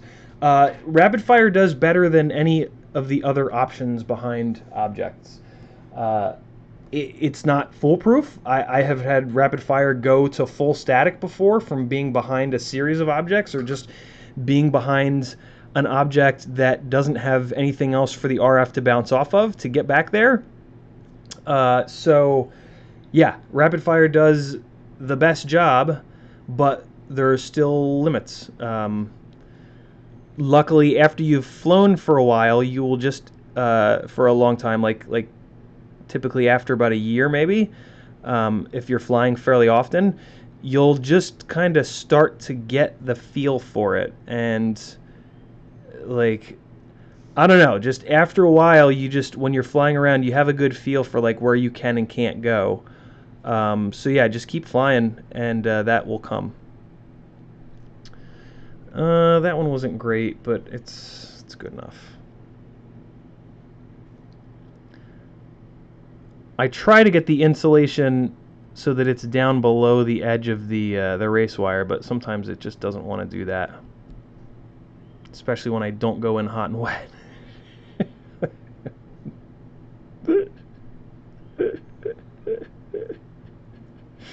I really shouldn't be saying that. There are ladies here. For anybody new to the channel, I keep saying hot and wet to describe the tip of the soldering iron, because it makes a big difference when you tin the tip and when the tip is hot enough. And to make people realize that, since we have a 99.9% male audience here, a bunch of streams ago I started to jokingly say that you got to always make sure that you go in hot and wet when you're soldering. And then I got a little carried away with it and said it a little too often, and it started to sound creepy. And it still sounds creepy. So I'm trying to not say it anymore, but it just makes me laugh. It just makes me laugh. Oh, I don't have my that's why you guys can't see what the hell I'm doing, because I don't have my second little light source. Hold up. Where is my little front-facing light source? There it is. Very true, Ilmil. Very true. That's the ticket. That's going to help you guys out. I put a real weird accent on that one. That's, I said, that's going to help you guys out. That. This one's too small. That's what she said. Let's try this big one.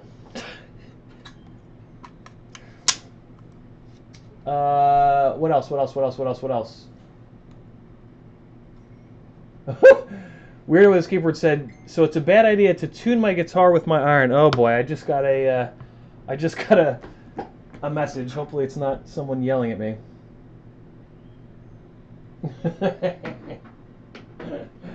Has nothing to do with this.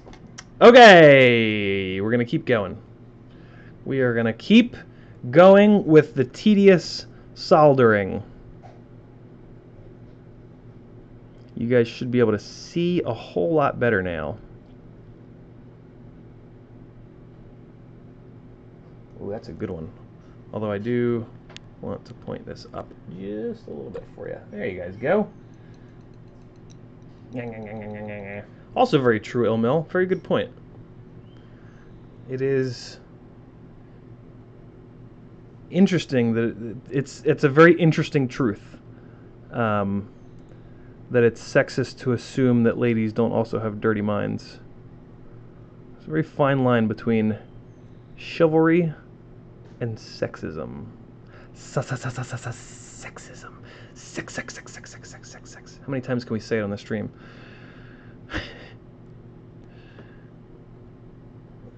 Oh, I should start quoting Frasier. Oh man, I could hit you guys with some Frasier quotes that nobody will know. That's kind of like cheating though. Just because I've watched that series 20, 30 times all the way through beginning to end doesn't mean anybody else has. Maybe I'll leave one. No. I was thinking maybe I'll leave one not soldered so that on the official stream I can solder it, but no, that's silly. That's unnecessary. That ain't even necessary. Who's that? Ooh, should I do maybe music? Oh, I bet you I can stump you guys on some music shit. Well, there's one. The lyric. Well, you guys can just search for the lyrics though. That's not fair. Well, I guess you guys can search for TV show and movie quotes too, though. That ain't even necessary. Let's see if somebody can get it. Oh boy, I cut that one way too short. What the hell? What did I do that for? Jeez.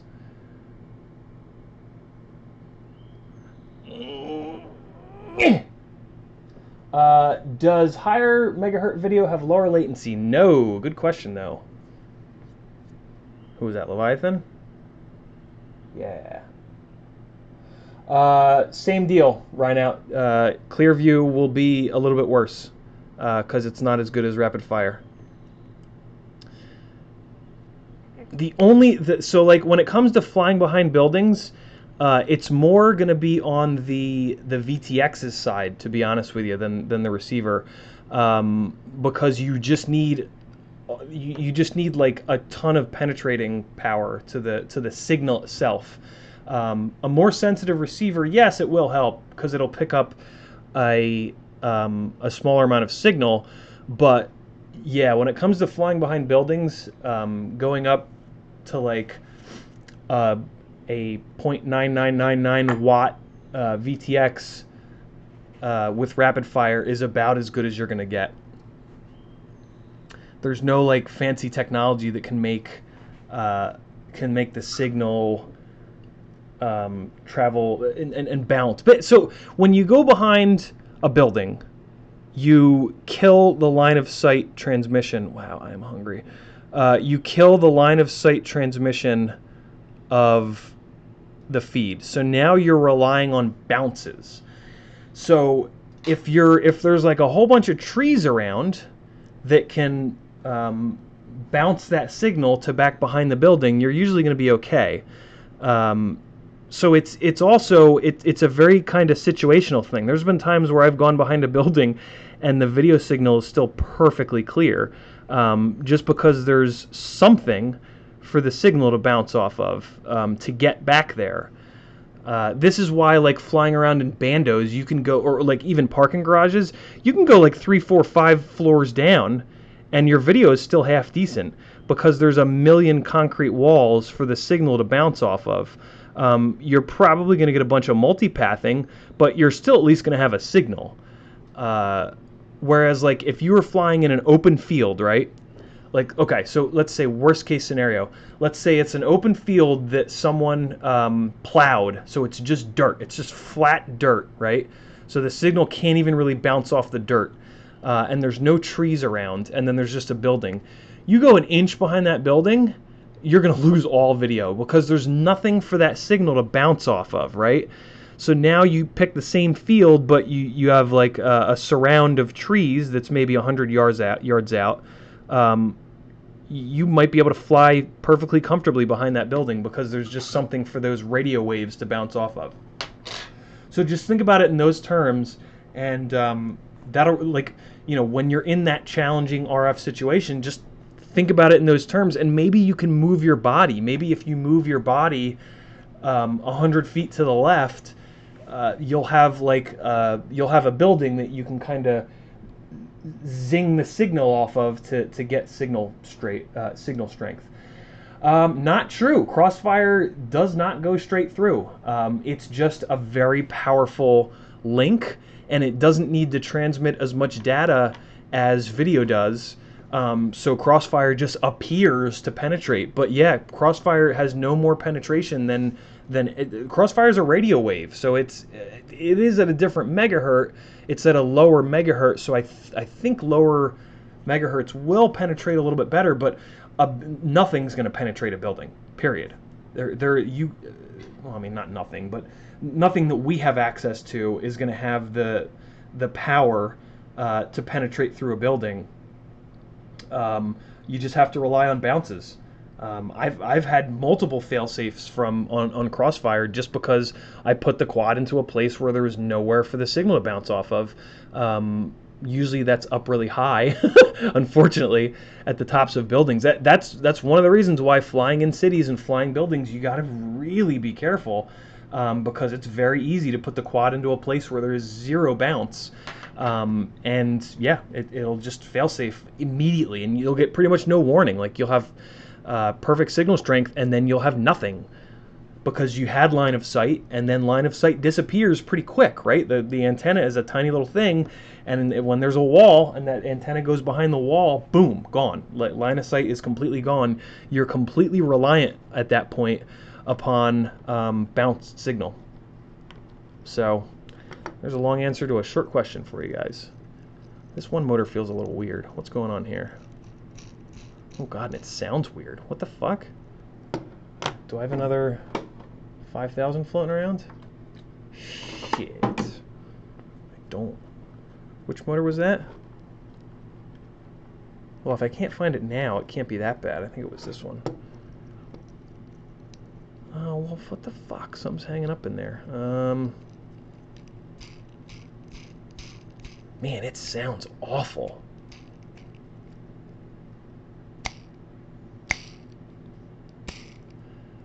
Could just be the bearing being a little bit angry. I'll leave it and fly. Oh, you guys can't see what I'm doing. Okay. Alright, I think I'm going to end it here. We're at 5 o'clock. That's when I typically end it. I don't feel terrible about chopping the stream right now. So, alright. I'm going to run out, get a couple things done, get some food.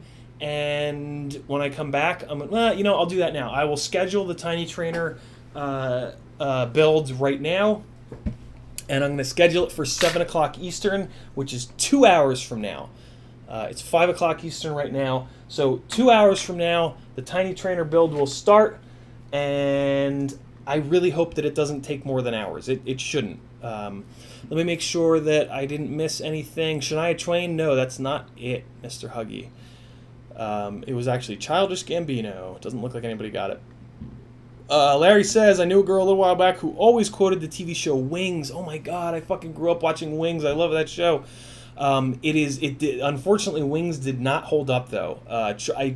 You should try watching it again, but it didn't hold up like Frasier or like Seinfeld or I don't personally think that Friends held up, but other people do. Yeah. That show hasn't been on forever. She watched it in college all the time. It hasn't been on TV forever. Wings is available on, I want to say Hulu. One of the streaming services has it, either Netflix or Hulu or Amazon Prime. One of the three has Wings.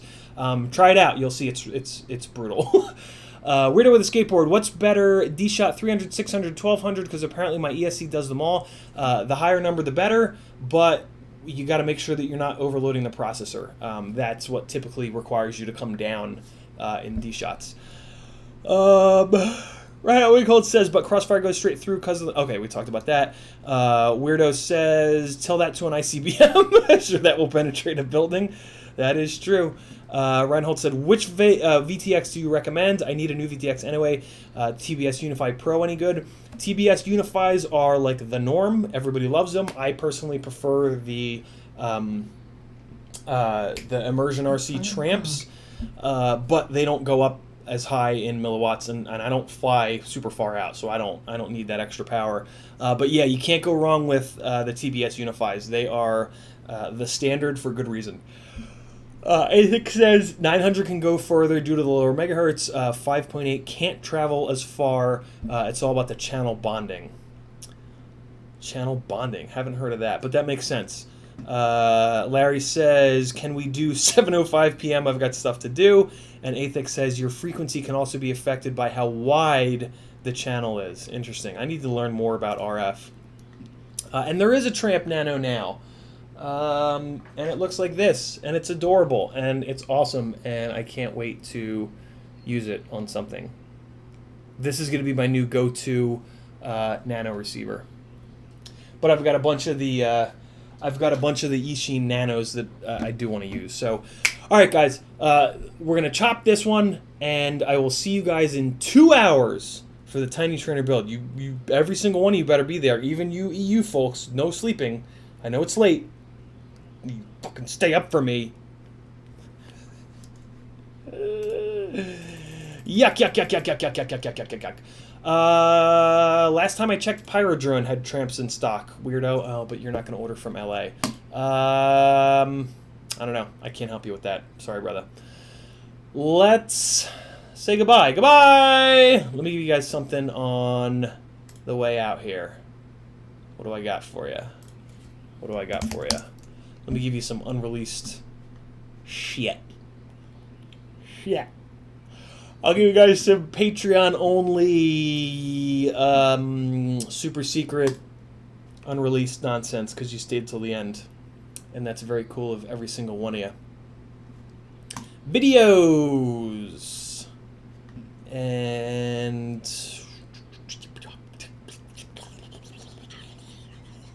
ooh, let me get some bridge jams from back in Charleston. That'll be fun. I got a bunch of unreleased under the bridge stuff. Thanks, Quad. Alright, here you guys go. Here is my favorite spot to fly in all of Charleston, South Carolina. Hero 7 at the bridge. Slammed Alien Misbehaving? We'll do Slammed Alien Misbehaving. That's a quick one. Here you guys go. See you at 7. See you in 2 hours.